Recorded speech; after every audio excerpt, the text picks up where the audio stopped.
L'illusion est parfaite. Les danseuses se déplacent sur scène, donnant l'impression de marcher sur la neige. La chorégraphe s'est inspirée d'un voyage dans l'Ouest américain pour donner naissance à ce spectacle. Elle a été profondément touchée par les Amérindiens.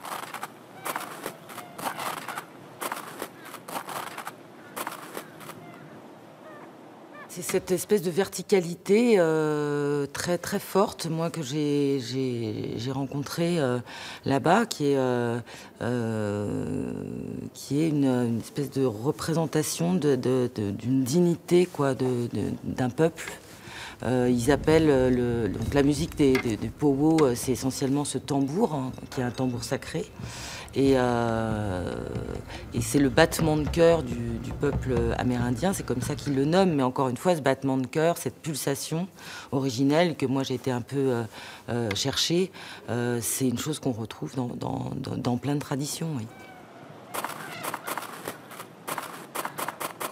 Olivia Granville ne cherche pas à reproduire fidèlement les danses de ceux qu'elle a rencontrés. Elle s'en inspire et les mêle à d'autres traditions populaires et à des danses modernes. Les principes que j'ai trouvés ou les pas que j'ai trouvés, il y a des références qui peuvent aussi bien venir de la danse bretonne que du jump style, quoi.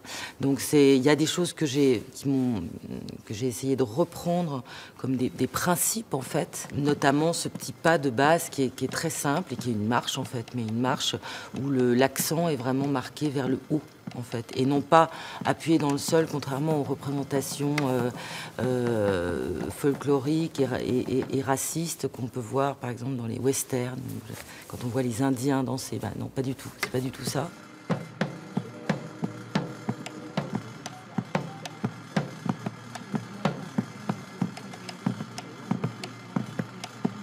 Dans son spectacle intitulé À l'Ouest, la chorégraphe embarque le public dans une sorte de voyage chamanique.